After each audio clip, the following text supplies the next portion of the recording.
তোমাদের যাদের স্বপ্ন সেনাবাহিনীর অফিসার পদে জয়েন করা, আজকের ভিডিওটা মেনলি তোমাদের জন্য। আজকের ভিডিও থ্রুতে আমি চেষ্টা করব তোমাদেরকে 100% পেপার গাইডলাইন দেয়া, যাতে তোমরা সেনাবাহিনীর অফিসার পদে পরীক্ষা দিতে পারো।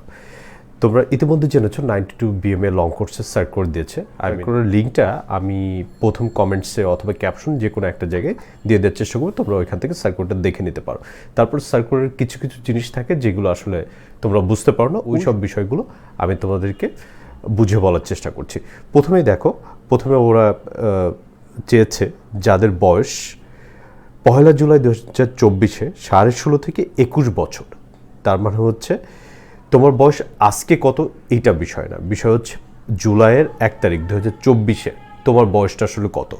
জুলাইয়ের 1 তারিখে 2024 তোমার বয়স যদি 16.5 থেকে 21 বছর হয়, সেক্ষেত্রে তুমি 92 BMA লং কোর্সে অ্যাপ্লাই করতে পারবা। সেকেন্ড যে পয়েন্টটা আছে এখানে, যে শারীরিক যোগ্যতা কী থাকা লাগবে। এখানে উচ্চতা ওরা পুরুষদের ক্ষেত্রে চেয়েছে পাসপোর্ট 4 ইঞ্চি, এবং মেয়েদের ক্ষেত্রে সবসময় ওরা যেটা চায় পাসপোর্ট 2 ইঞ্চি, বাট এবার ওরা পাসপোর্ট 1 ইঞ্চি চেয়েছে। তো যারা ফিমেল ক্যান্ডিডেট আছো তোমাদের জন্য এটা কিন্তু সুসংবাদ, যাদের হাইটটা একটু কম, ঠিক আছে। তোমরা পাসপোর্টে 1 ইঞ্চি হওয়া সত্ত্বেও তোমরা এবার কিন্তু অ্যাপ্লাই করতে পারছো। ওজনের বিষয়টায় আছি, পুরুষদের চেয়েছে ওরা হচ্ছে 54 কিলোগ্রাম, 54 কিলোগ্রাম, এবং মহিলাদের ক্ষেত্রে 46 কিলোগ্রাম চেয়েছে। বাট এখানে ওয়েটটা যে এক্স্যাক্টলি এটাই হতে হবে বিষয়টা এরকম না, যদি একটু কম বেশি হয় এটার জন্য তোমাদেরকে মেডিকেলে বাদ করবে না, কিন্তু অনেক যদি বেশি হয় বা অনেক যদি কম হয় সেক্ষেত্রে মেডিকেল তোমাদেরকে আউট করে দিবে। আচ্ছা, এবার সে বুকের মাপ ছেলেদের হচ্ছে 30 ইঞ্চি, এবং হচ্ছে তোমাদের একটু সম্প্রসারণ করতে হবে, সেক্ষেত্রে তোমাদের 2 ইঞ্চি আসলে বর্ধিত করতে হবে। তোমরা যখন জোরে একটা শ্বাস নিলে জন্য 2 ইঞ্চি বর্ধিত হয় তোমাদের চেস্টটা আর কি। মেয়েদের ক্ষেত্রে এটা হচ্ছে 28 ইঞ্চি, এবং এটা বর্ধিত করলে সেটার জন্য 30 ইঞ্চি হয়। এটার ক্ষেত্রেও তোমাদের যদি মাপটা অ্যাকুরেট নাও হয়, কাছাকাছি হলেও তোমাদেরকে বাদ দিবে না, বাট চেষ্টা করবে যাদের বুকের মাপটা ঠিক নয়, তোমরা এক্সারসাইজ, বিশেষ করে পুশ আপস যেটা বুক ডাউন বলি, এটা দিলে তোমাদের বুকের যে মাপটা এটা ইনক্রিজ করবে বা বাড়বে। এবার আমরা শিক্ষাগত যোগ্যতায় SSC এবং HSC এই দুটো পরীক্ষার মধ্যে যে কোনো একটা পরীক্ষায় যদি GPA 5 থাকে এবং অন্যটায় যদি GPA 4.5 থাকে, সেক্ষেত্রে তোমরা অ্যাপ্লাই করতে পারবা। এইখানে একটা বিষয় যেটা হচ্ছে আমরা অনেকেই জানি না, আমরা ভাবি শুধুমাত্র সায়েন্স ডিপার্টমেন্টে যারা আছে ওরাই শুধু হচ্ছে বাংলাদেশ আর্মিতে অথবা নেভি অথবা এয়ারফোর্সে অফিসার পদে পরীক্ষা দিতে পারে। বিষয়টা আসলে রং।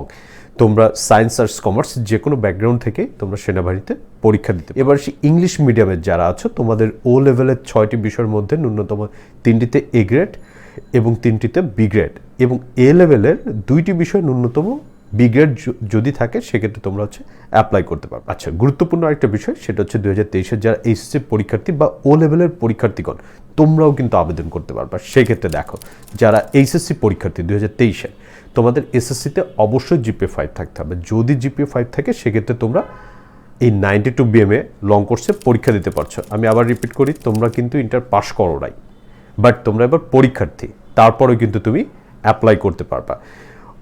ও লেভেলসের ক্ষেত্রেও, ইংলিশ মিডিয়ামের ক্ষেত্রেও সেম। সেক্ষেত্রে হচ্ছে A লেভেলের পরীক্ষার্থীগণ আবেদন করতে পারবে। সেক্ষেত্রে তোমাদের 6টি বিষয়ের মধ্যে ন্যূনতম 3টিতে A গ্রেড এবং 3টিতে B গ্রেড থাকতে হবে মিনিমাম, সেক্ষেত্রে তোমরা অ্যাপ্লাই করতে পারছো। আচ্ছা, বৈবাহিক অবস্থা, অবিবাহিত, জাতীয়তা, জন্মসূত্রে বাংলাদেশ, এগুলো নর্মাল, এগুলো সবই আমাদের আশা করি ঠিক আছে। এখানে ছোট্ট একটা বিষয়, যে আমাদের অনেকের চোখের পাওয়ারে একটু সমস্যা থাকে, অনেকের থাকে হচ্ছে 2.5-এর কম অথবা 2.5 অথবা 2.5-এর বেশি। তো তোমাদের যাদের হচ্ছে +-2.5 অথবা +-2.5-এর মধ্যে হচ্ছে চোখের পাওয়ার আছে, তোমরা আর্মিতে অ্যাপ্লাই করতে পারবা, তোমাদের এটার জন্য বাদ দিবে না। বাট যাদের +-2.5-এর থেকেও বেশি, তাদের ক্ষেত্রে যেটা করতে হবে, তাদের ল্যাসিক করাতে হবে, এবং ল্যাসিকটা করাতে হবে তোমাদের 18 বছর হওয়ার পরে। 18 বছর আগে যদি তুমি ল্যাসিক করো, সেক্ষেত্রে তুমি আর্মিতে অ্যাপ্লাই করতে পারবে না বা জয়েন করতে পারবে না। তোমাকে অবশ্যই 18 বছরের পরে, যখন তোমার 18 বছর বয়স হবে, তারপরে তোমাকে ল্যাসিক করাতে হবে, এবং ল্যাসিক করানোর 3 মাস পরে তুমি আর্মি, নেভি, এয়ারফোর্সে অ্যাপ্লাই করতে পারবা। ক্লিয়ার? আচ্ছা, এবার আসি তোমরা যারা পরীক্ষা দিতে চাও 92 BMA তে তোমরা আসলে আবেদনটা আসলে কিভাবে করবা। আবেদনটা আর্মিতে অনলাইনে করতে হয়। তোমরা কোন লিঙ্কে অথবা কোন ওয়েবসাইটে গেলে তোমরা অনলাইনে আবেদন করতে পারবা, সেই লিঙ্ক অথবা ওয়েবসাইটের অ্যাড্রেসটা আমি কমেন্ট বক্সে অথবা ক্যাপশনে দিয়ে দিয়েছি, তোমরা ওইখান থেকে চেক করে নাও। তোমরা যারা 92 BMA লং কোর্সে অ্যাপ্লাই করতে চাও তোমাদেরকে 1000 টাকা ফি প্রদান করে এটা তোমরা যে কোনো ব্যাঙ্ক অ্যাকাউন্ট ব্যাঙ্ক কার্ডের থ্রুতে দিতে পারো, বিকাশ, নগদ অথবা যে কোনো পেমেন্ট মেথডের থ্রুতে তোমরা অনলাইনে পে করে তোমরা হচ্ছে ফর্মটা ফিল আপ করতে পারবা। আচ্ছা, তোমরা অনলাইনে আবেদনের ক্ষেত্রে যদি কোনো প্রকার ডিফিকাল্টিস ফেস করো তাহলে তোমরা আমাদের সঙ্গে যোগাযোগ করতে পারো, আমরা তোমাদেরকে হেল্প করব। এছাড়াও তোমরা যদি চাও বাংলাদেশ আর্মির হেল্পলাইনের নাম্বারটা আমি স্ক্রিনে দিয়ে দিচ্ছি, তোমরা দেখতে পাচ্ছ স্ক্রিনে। এই নাম্বারে যোগাযোগ করলে ওরাও তোমাদেরকে যদি কোনো প্রকার ডিফিকাল্টিস থাকে ওরা তোমাদেরকে হেল্প করবে। এবার সেই নির্বাচন পদ্ধতিটা আমি অ্যাপ্লাই করলাম, এরপর এখন পরীক্ষাগুলো আসলে কীভাবে হবে। এখানে প্রথমে হবে হচ্ছে আমার মেডিকেল এবং ভাইবা। প্রথমে একটা ডেট থাকবে, এটা থাকবে হচ্ছে 29 অক্টোবর 2023 হতে নভেম্বরের 9 নভেম্বর 2023 তারিখের মধ্যে যে কোনো একটা ডেটে তোমার আসলে মেডিকেল এবং ভাইবা হবে। এটা তুমি যখন ফর্ম ফিল আপ করবে তোমার একটা কল আপ লেটার দিবে অনলাইনে, ওটা তুমি ডাউনলোড করে প্রিন্ট করে নিবা। ওইখানে তোমার আসলে কোন বোর্ডে তোমার হচ্ছে পরীক্ষা হচ্ছে, কোথায় তোমার পরীক্ষা হবে এবং কত তারিখে হবে, কখন তোমাকে রিপোর্ট করতে হবে, সব ডিটেলস ওইখানে লেখা থাকবে। ঠিক আছে, এখানে একটা জিনিস, সাপোজ আমার হচ্ছে 29 অক্টোবর আমার হচ্ছে ভাইবা এবং মেডিকেলের জন্য কল করেছে, ওই দিন আমি সিক, আমি কোনো কারণে অসুস্থ অথবা আমার কলেজে পরীক্ষা আছে বা ভার্সিটির পরীক্ষা আছে বা অন্য কোনো ইস্যু আছে, আমি 29 তারিখে যদি যেতে না পারি কোনো সমস্যা নেই, টেনশন করার কিছুই নেই। আমি 9 নভেম্বর পর্যন্ত যেহেতু আমাদের হচ্ছে ভাইবা এবং মেডিকেল হবে, পরীক্ষা হবে, তো আমি 9 নভেম্বরের মধ্যে যে কোনো একটা ডেটে যেয়ে আমি কিন্তু আমার ভাইবা এবং মেডিকেল পরীক্ষাটা দিতে পারবো।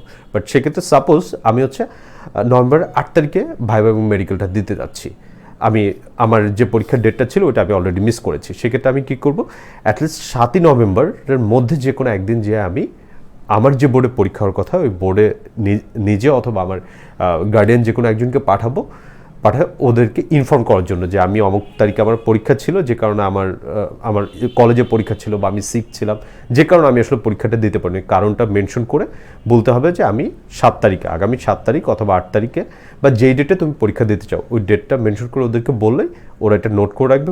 ওই ডেটে তোমরা যে তোমাদের মেডিকেল এবং ভাইবা যে পরীক্ষাটা তোমরা দিতে পারবা। এরপরে যারা মেডিকেল এবং ভাইবা সিলেক্টেড হবে তোমাদের হবে হচ্ছে রিটেন পরীক্ষা। তো রিটেন পরীক্ষাটা হবে হচ্ছে 24 নভেম্বর।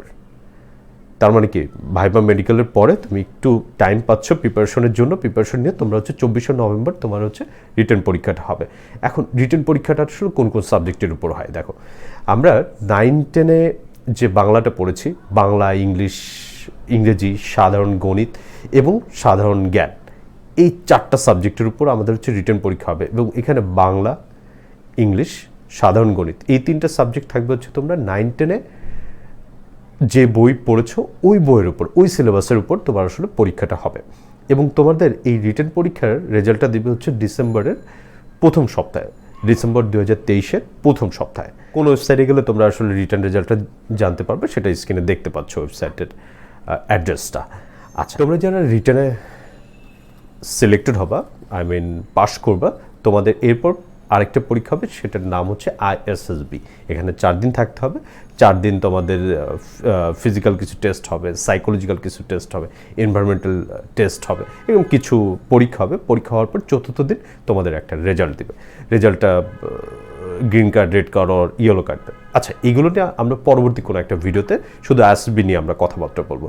তো আমরা এখন এটা জানি যে ISSB নামে একটা পরীক্ষা হবে, ওই পরীক্ষায় যারা সিলেক্টেড হবে তাদের হচ্ছে ফাইনাল মেডিকেল হবে এবং মেডিকেলটা ISSB বোর্ডের মধ্যে 4 দিন যে ISSB পরীক্ষা হয় পরীক্ষার মধ্যে হচ্ছে মেডিকেলটা হয়ে যাবে তোমাদের। তো ফাইনালি মেডিকেলে সিলেক্টেড, তোমরা ISSB থেকে সিলেক্টেড, তার মানে কি তুমি ফাইনালি সিলেক্টেড হলা। দেন হচ্ছে তোমাকে বাংলাদেশ মিলিটারি একাডেমিতে পাঠানো হবে 3 বছর ট্রেনিংয়ের জন্য। 3 বছর ট্রেনিং করবা, সাকসেসফুলি ট্রেনিংটা কমপ্লিট করার পরে তুমি বাংলাদেশ সেনাবাহিনীর একজন অফিসার হিসাবে জয়েন করবে এবং তোমার তখন র্যাঙ্ক হবে লেফটেন্যান্ট। সাপোজ তোমার নাম হচ্ছে খান, তোমার নাম 3 বছর পরে, 3 বছর ট্রেনিং সফলভাবে কমপ্লিট করার পরে তোমার নাম হয়ে যাবে লেফটেন্যান্ট খান। যদি তোমার নাম হয় লুবা, সেক্ষেত্রে 3 বছর পরে তোমার নাম হয়ে যাচ্ছে লেফটেন্যান্ট লুবা।